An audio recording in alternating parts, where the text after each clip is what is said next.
¿Dudas?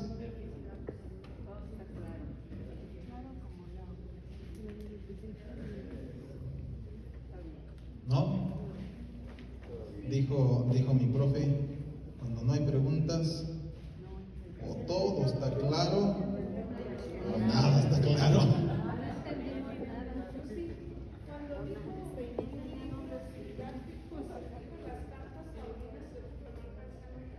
Las cartas paulinas, las cartas católicas o pastorales. ¿Por qué se llaman cartas católicas? Exactamente. Apenas iba a ofrecer un premio, pero te adelantaste a la respuesta. Ya de modo. Sí, exactamente. Se llaman cartas católicas porque no tienen un destinatario específico, sino que son para todos los creyentes. Por eso se llaman cartas católicas o cartas pastorales. Muy bien, bueno, entonces vamos a continuar con el asunto de las lenguas. ¿En qué lenguas escribió la Sagrada Escritura?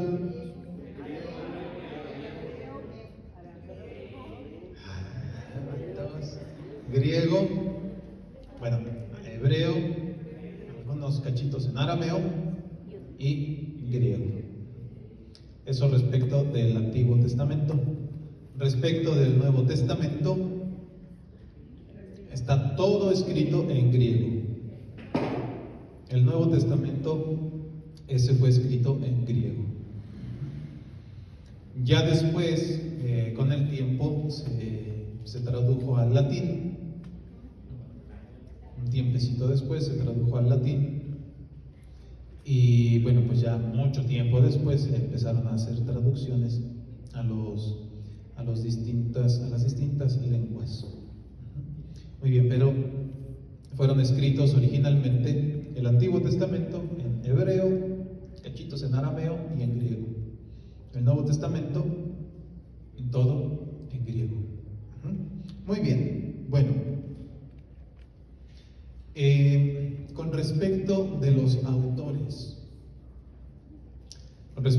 autores, sucede algo bastante interesante, y es que el pueblo de Israel tiene una concepción muy distinta respecto de la nuestra de lo que significa un libro. Para el pueblo de Israel, los libros no son pertenencia de una sola persona. Para el pueblo de Israel, los libros son pertenencia de la comunidad. Y entonces, con el pueblo de Israel, al menos en la antigüedad, no sucedía lo que sucede hoy. ¿Sí? Hoy existen los derechos de autor, ¿verdad? Y pues si no le das el crédito necesario al autor en cuestión, bueno, pues te pueden acusar de plagio y tal, ¿verdad? No puedes agarrar un libro y decir, bueno, pues yo le voy a meter aquí unas cuantas cosas más. No, precisamente por eso, porque está protegido. Es una propiedad intelectual y está protegida. No puedes simplemente modificarla y ya. No, eso no está permitido. Para el pueblo de Israel, en cambio, la cosa no es así. Para el pueblo de Israel, el libro le pertenece a la comunidad. No es una posesión personal, sino que le pertenece a la comunidad. Y entonces tenemos casos en los que un solo libro ha sido escrito por diferentes personas, a veces incluso en diferentes épocas. Sí. Eso es lo que sucede con los libros del Antiguo Testamento. Con los libros del Nuevo Testamento, bueno, ahí sí la cosa es ya un poquito diferente. Quizá donde se puede ver, y de forma muy cortita, pero de todos modos se observa esta misma idea de que el libro le pertenece a la comunidad. Por ejemplo, en el Evangelio de Juan. En el Evangelio de Juan se nota casi al último, casi lo último que está escrito, que eso ya no lo escribió Juan, eso lo escribió la comunidad. Lo último, casi lo ultimito del Evangelio de Juan. Sin embargo, es eso, o sea, es la comunidad que se reúne en torno a Juan,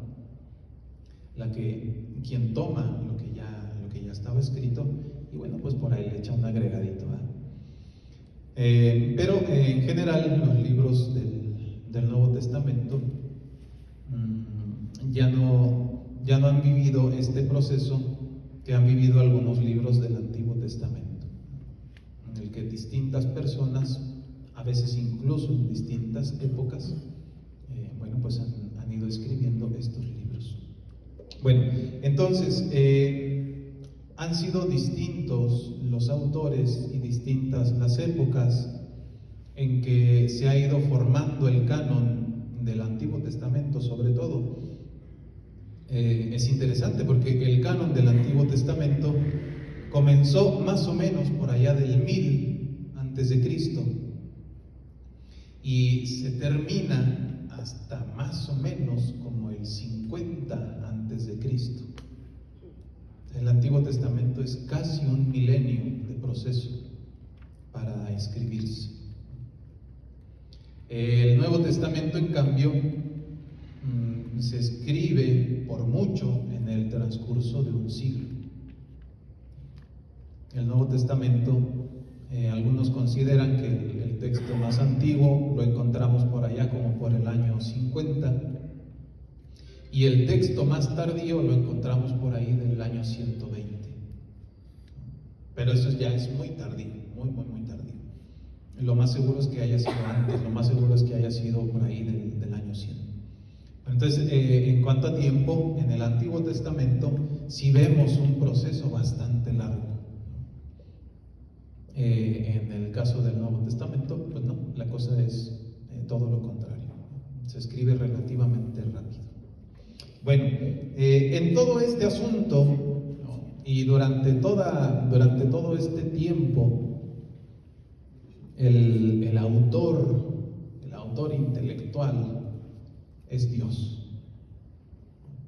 Es Dios que va inspirando a distintas personas, a veces incluso a la comunidad misma, no a una sola persona, sino a la comunidad misma, para ir consignando por escrito lo que Él les va transmitiendo, lo que Él les va inspirando.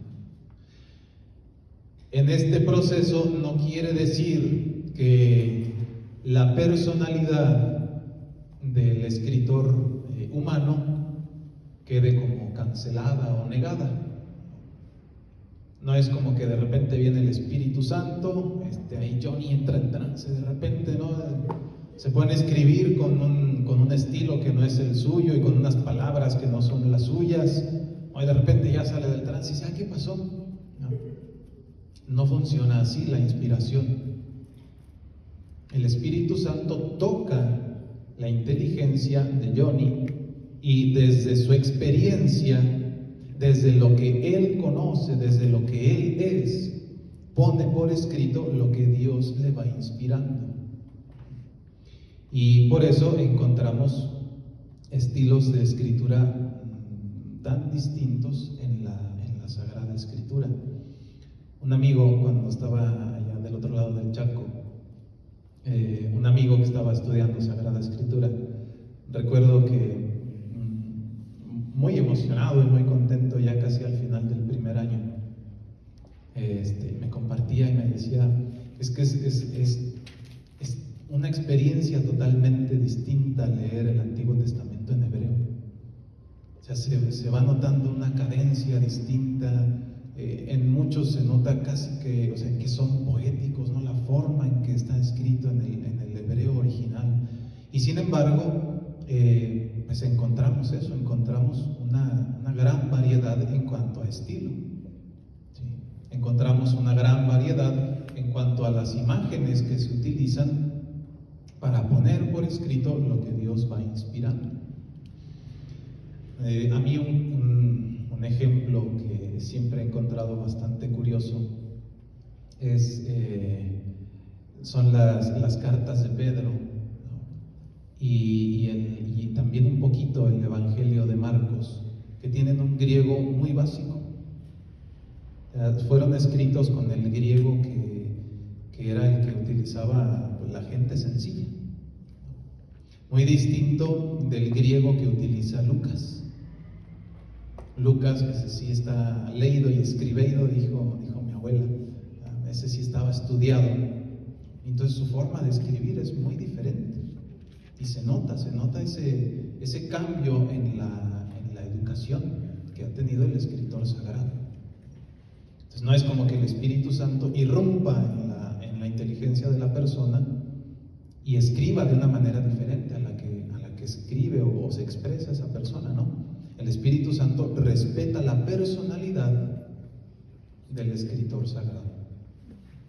Lo inspira y respeta su personalidad, respeta su experiencia, respeta su forma de expresarse.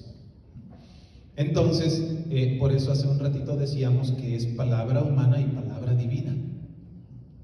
Porque aunque ha sido inspirada por Dios, eso no significa que quede como negada la personalidad de cada uno de los escritores sagrados. Y es así que, por ejemplo, el libro de Isaías, pues ahora se entiende bien clarito que tiene tres autores distintos. Tiene tres autores distintos. ¿Cómo se nota? En su forma de escribir, en su forma de expresarse.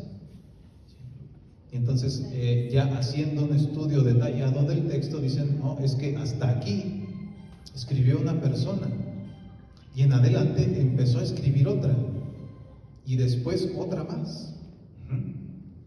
Bueno, entonces conviene que tengamos esto siempre en cuenta. Esa riqueza, esa variedad que encontramos en toda la Sagrada Escritura responde a eso. Responde a que Dios inspira, pero no niega la personalidad y la riqueza de cada una de las personas que Él va eligiendo para transmitir su mensaje de salvación. Entonces conviene que tengamos eso en cuenta. El autor principal, ¿quién es? Dios. Es Dios que inspira al escritor sagrado.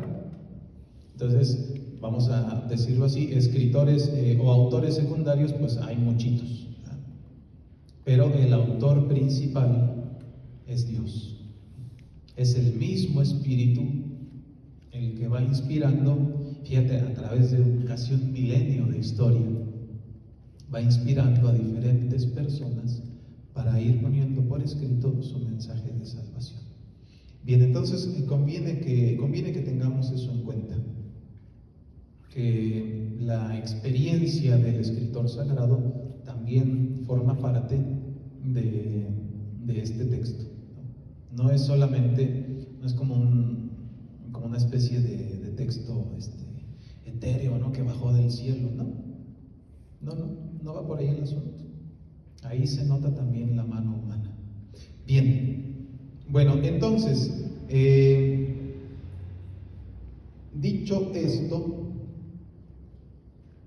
pues ¿qué creen? Que ya se nos acabó por hoy la pila, porque ya tendríamos que comenzar con el siguiente tema, pero pues lo dejaríamos como que nada más empezado. Entonces, yo creo que no. Yo creo que ya eso lo dejamos para la siguiente ocasión. Nada más decir que en la actualidad, seguramente ustedes lo han visto, pues existen distintas versiones de la Biblia. Está la Biblia de América, Dios habla hoy,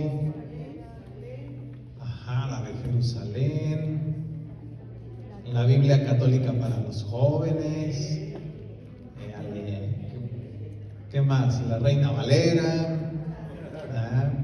también ahí está, la Nacarcolonga, etc. etcétera, etcétera, etcétera. El día de hoy existen distintas versiones de la Biblia. ¿De dónde nacen esas versiones? Es el mismo texto, pero que se ha traducido en distintos momentos históricos y que se ha traducido también por distintas personas y para personas también distintas. La Biblia, creo que es la latinoamericana, ¿no? Que intenta como ofrecer un lenguaje más sencillo, ¿no? Entonces, en lugar de decir Jesús subió al monte, dice Jesús subió al cerro. Sí. ¿Cuál es la intención de quienes trabajaron en esa traducción? Bueno, pues utilizar un lenguaje más cercano a la cotidianidad de las personas, ¿no? Pues sí, regularmente en el rancho no decimos, es que fui allá al monte. Decimos, andaba allá en el cerro cortando tunas. Bueno, pues eso es lo que intentan estas traducciones. Entonces, ¿qué es lo que sucede? Estas distintas versiones responden a traducciones que se hicieron en distintos momentos por distintas personas y para distintas personas. Pero ya sea que diga que Jesús subió al cerro o que Jesús subió al monte, la idea es la misma. Jesús que busca un lugar para encontrarse con su Padre, para ponerse en diálogo con Dios. Entonces la idea es la misma, la idea de fondo es la misma. Se traduce un poquito diferente, pero pues es lo mismo. Entonces, bueno, pues para que tengamos eso en cuenta. Por supuesto que conviene saber, ahora no lo tengo a la mano, pero procuraré tenerlo. Conviene también que sepamos qué versiones han sido traducidas por gente católica y qué versiones han sido traducidas por denominaciones protestantes. Por ejemplo, cuando nos encontramos en el Evangelio de Juan, allá en el prólogo, dice que la palabra estaba junto a Dios y la palabra era Dios. Las versiones protestantes dicen la palabra estaba junto a Dios y la palabra era un Dios. Y hasta lo ponen con minúscula, un Dios con minúscula. ¿Por qué? Pues porque para algunas denominaciones protestantes Jesucristo no es verdadero Dios. Están todavía, bueno, han sido influenciados por corrientes de tipo subordinacionista, en las que consideran que Jesús, pues sí fue elegido por Dios y fue ungido por Dios, pero no es Dios, no es personalmente Dios, ¿no? Y ese es un error que ya desde por allá del año 300 se ha combatido, ¿verdad? Entonces, bueno, conviene que tengamos en cuenta qué versiones son católicas y qué versiones no lo son. Recuerdo que por ahí hace años que me encontré con una viejita ahí en la sierra, que le habían regalado una Biblia a los hermanos protestantes. ¿Está mal? Pues no está mal, pero de repente tiene ese tipo de detallitos, ¿no? Por ahí le mueven alguna coma que cambia el sentido de lo que se está diciendo, le cambian, como este ejemplo que poníamos, le cambian algo muy, muy pequeñito, ¿verdad? Pero que le da otro sentido a lo que se está diciendo. Entonces conviene que lo tengamos en cuenta. Muy bien, bueno, pues dicho lo cual, quedamos igual. Vámonos a la camita. Gracias por su atención. Con el favor de Dios, nos vemos la siguiente semana. Les doy la bendición. Pónganse. El Señor esté con ustedes. La bendición de Dios Todopoderoso, Padre, Hijo y Espíritu Santo, descienda sobre ustedes y permanezca para siempre. Que tengan linda noche. Que Dios les bendiga. Gracias.